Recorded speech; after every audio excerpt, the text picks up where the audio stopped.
Hello guys, good afternoon and welcome back. All right, so this video is just to show us the processes of gumming.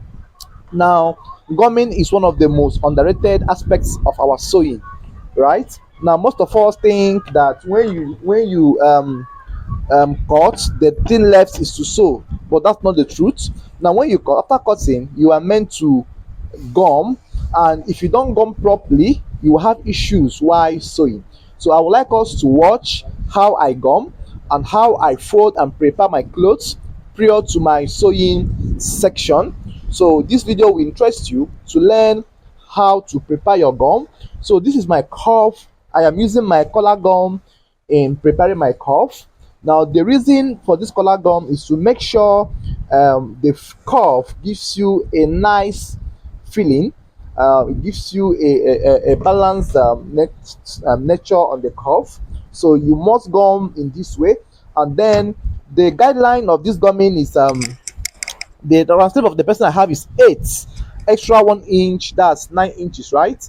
And then width remains 3, right? So you gum in this form, and then after you must have gum in this form, the next thing you will do is to bring your hemming gum. You bring your hemming gum, then place 1 strand of hemming gum at this part, right? And then fold. Now the folding should lap at the edge where your collar gum ended. So I am going to use my steam iron to do this, right? So the essence of this steam iron is to also give a soft ironing in order not to shine or give any dents on the fabric. So you use hemming gum and fold that section or that segment.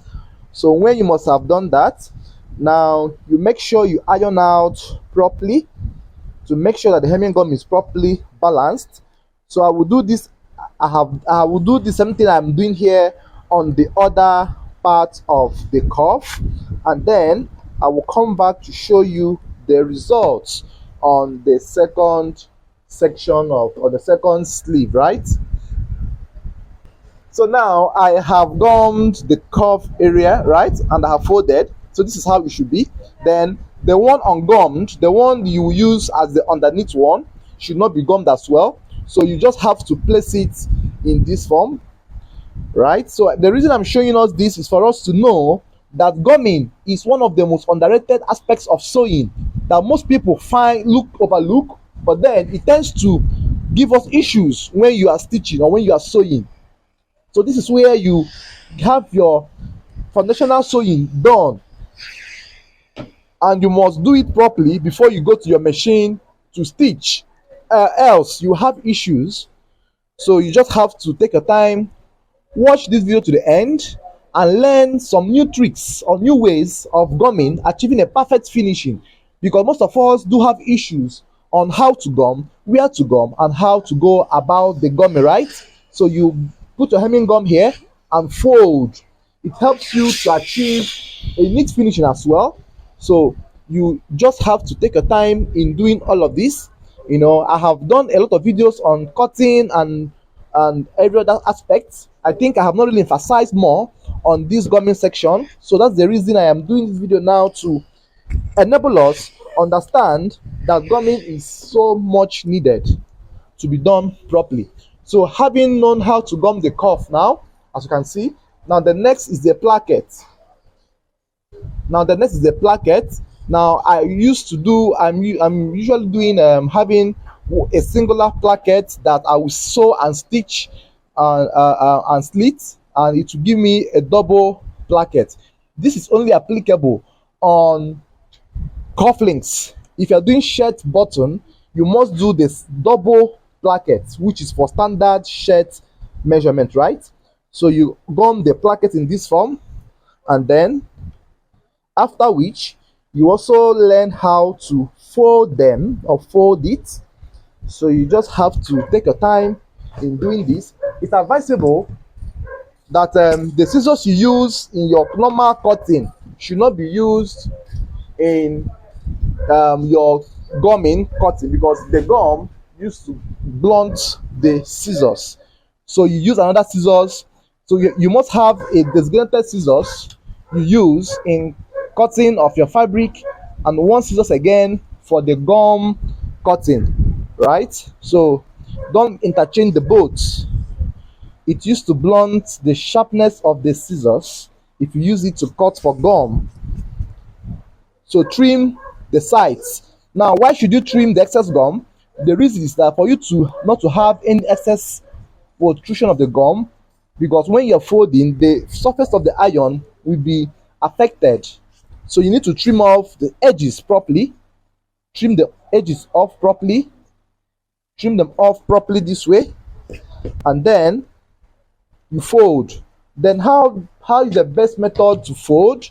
Now you fold quarter inch this way, quarter inch this way, fold it this way, right? Fold all through this way, and then when you must have gotten this folding properly done, you also fold the other end as well, quarter inch. At the end of the day, you'll be left with 1.3, 1.4 at the middle after folding quarter inch on both ends, right? So you must fold them in this form, fold them in this form, and then once you get to this stage, the next we will do now is to give it a V-like fold at the base here. Give it a V-like fold at the base here. A V-like fold at the base. Give it a V-like fold again as well at the base. Now, once you are done doing this, the next thing you will do is to repeat the same process on the other one, so which I will do and come back and show you the results. All right, so now as you can see, I am done doing the folding. So the width of this I have here is 1.3, 1.4 width. Now the length I have here is 7.5, which I will see trim off when we start sewing. So this is how it came out. See, you can look at how fine and neatly folded it is. Now the next you will do is your back facing. Now for this back facing, now normally I used to gum the neck edge this way, but then there's a method I am using now. I am not gumming the neck edge anymore. I use hemming gum on the shoulder region. So by so doing, I won't need gum again at the neck edge, right? So what I will do now is I will just fold here the base. I will fold the base by 3/4 inch this way, and then I will add hemming gum to it. I will add hemming gum to it. So you make sure you get a perfect V. I like using the V-like facing at the back of the outfit. It helps the clothes to give you a nice shape of fitting. So I put one strand of hemming gum inside this way, right? And then I will fold. Now bear in mind that this is optional. You can decide to gum your own. There's no problem. But I think the clothes now doesn't really need too much weight at the back, except when your fabric is so light and you want to add to it by adding the gum. All right, so now this is the back facing, right? I just hemmed the folding. So this hemming helps you to achieve a neat finishing at the back without having a squeezed or rumpled edge when you are stitching. So it gives your sewing a base to have a nice finishing, right? So, or nice threading. So the next is the side pocket. Now this side pocket is optional to gum, right? As long as you are the one deciding on what to do. But then the one I want to do now, I don't want to gum it, but I will use hemming gum to achieve the finishing. So what I will do now is I will fold the both edges together in order to get a certain size or size of my choice. So I will just fold quarter inch here, this way. I will now measure out the width I want to have. I want to have a 6 inches width of my side pocket. Now I am making a cloth for a smaller chest size of 38 inches. So if you have a bigger person, you can decide to increase the pocket size to suit your customer's chest size, right? Then I'll use hemming gum to hem the side as well. I will hem here as well in this form. So I will hem here as well in this form. I will hem here as well in this form, and then I will also hem this edge as well. So this is what you must do in order to achieve a neat finishing, right? Then note that there are some pockets you'll be sewing, you need to gum them, right? But for this particular one, I don't need to gum, so it's just the side pockets. So I'm just putting it directly on the outfit, but then I am applying some little touch of hemming gum at the base and the edges as well.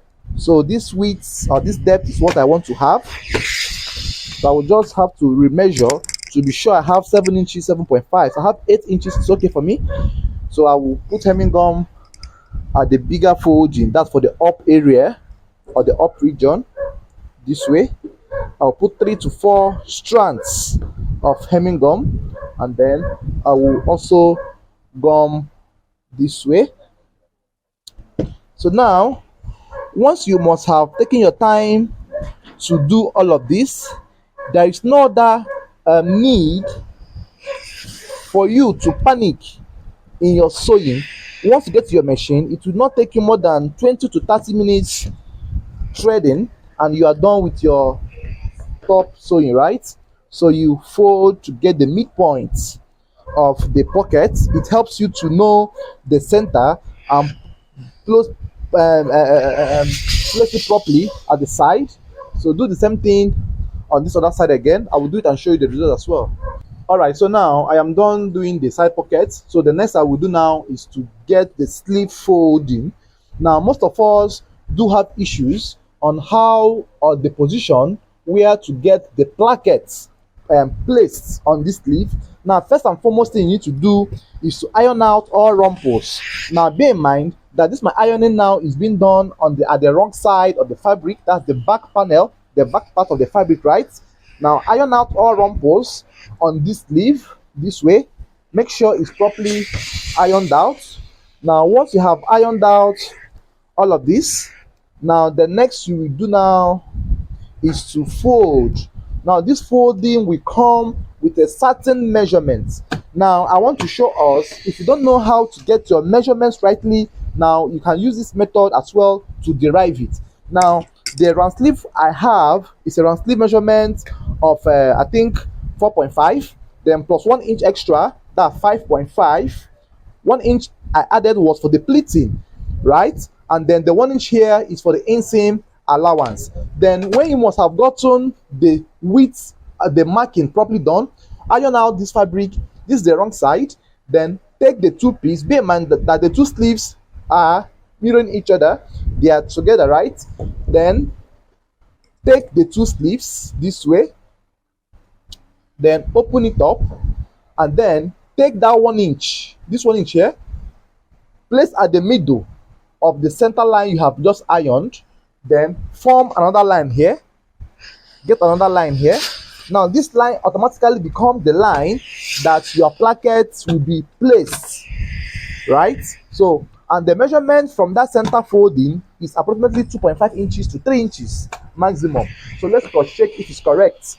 So from the center fold to this point is 3 inches exact, as you can see, right? Then once you have done this, now one of the sleeves that the iron line is inside facing up becomes the left. This one becomes the left. Now the other one that the iron line is falling inside to the wrong side becomes the right. Then you need to re-iron it back in order to bring out the lines to come to the front this way. Now the reason of doing this is to make sure you don't mistakenly fix these plackets on one sleeve, making it to be double left or double right.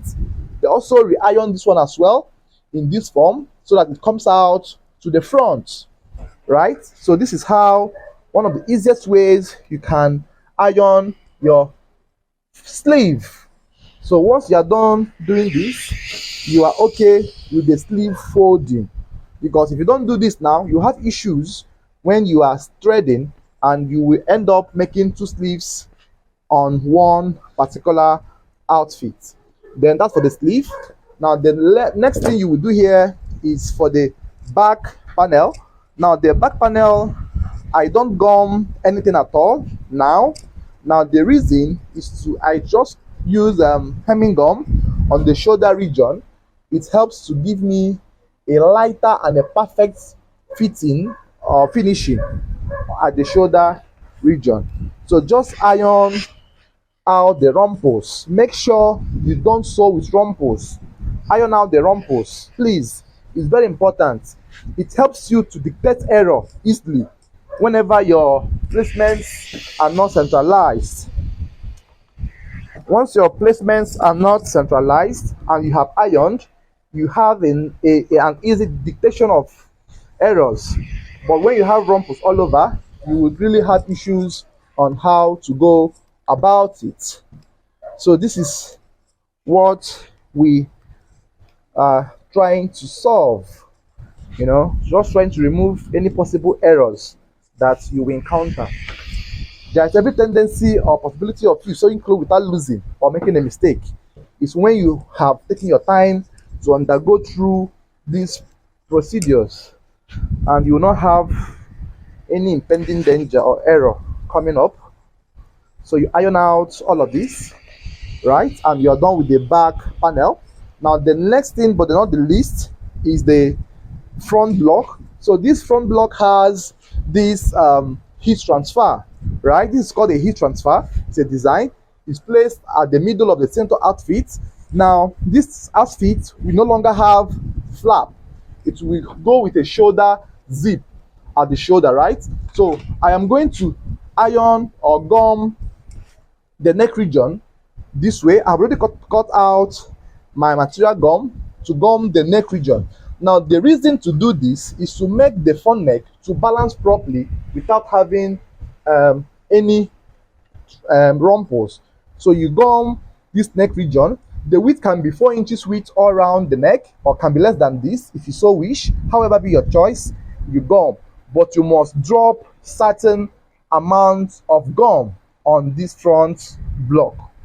So you gum perfectly well. Make sure that your gumming is nicely done, and make sure you use a corresponding color of fabric to do your tablecloth, so that you don't stain the main fabric with your tablecloth. So when you must have gotten to this stage, where you must have gummed everything nicely, so the next thing you will do now is to trim the shoulder region as well. So you trim the shoulder point as well, and then trim all of this, right? And then trim the neck region as well. So when you must have done this, then you fold it into 2 equal parts, then you iron. Then it is advisable to avoid touching a too much heated iron at the surface of any design that you must have done your heat transfer. Now the reason for this is not that it will remove, but to avoid any possible rumples or any possible washing or color fade or color dropping on this. So just iron out the plain areas of the material where you don't have any design done. Take your time, arrange it properly this way, right? Make it this way, and then iron out every other part. Like I said, this helps you to detect any error easily than when you sew with rumples, and it makes your work look neat. So even if you want to iron, you can just do a light ironing at the center, just to get the center line, a light ironing to the center this way. So when you must have done this, you also turn to the other side as well, and then still do a light ironing this way, a light ironing this way. So once you have gotten your front panel properly ironed, So the next you will do now is to prepare your bias or your piping, as the case may be. Prepare your bias or your piping as the case may be. So I'm done with this. So let's now go to our bias folding. So this is the steps you must undergo in order to achieve a neat finishing, right? So now this is the steps, and this is how you must keep your fabrics. Now, to get your bias, you must have known that you must cut this in a diagonal form, right? And then you use your hemming gum. You take your hemming gum and then place at the middle. You are going to drop 2 strands of hemming gum at the midpoint of this. So now I am trying to drop the 2 strands of hemming gum at the middle, right? So you must drop hemming gum at this middle this way. So after you must have done this, now the next you will do is to fold the both ends to meet at the center. Fold the both ends to meet at the center. Then while you carefully place your iron, and then you fold and you go down all through that way, right? It's not gonna be an easy task for you for a first timer doing this, so don't expect it to be an easy task. So take your time to achieve all of these explanations I am giving. So take your time to achieve all these things I am making. So you must make sure you take your time, achieve all of this, and then once you have gotten to this stage, you take your time, iron down all through, iron down all through, iron down all through. Take your time, iron down all through, iron down all through. You undergo these procedures, you must do them by yourself, or you can assign any of your students. But if you don't know, if you don't have a student yet, you must do them by yourself. So do it this way, and then after this, the next you will do is to fold this. Now this folding will not be equal. The one underneath will be a bit bigger than the one on top. So you fold in this form, you fold in this form, you fold in this form, and then after which use your cool iron or your cold iron to press it down to retain the heat, right? So you just fold all through this way, fold all through this way.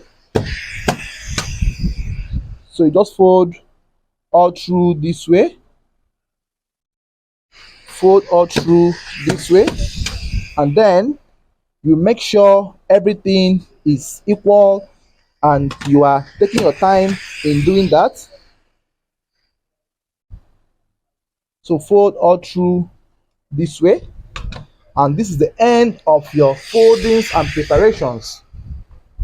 So this is all the processes you must undergo before you go to your machine to stitch.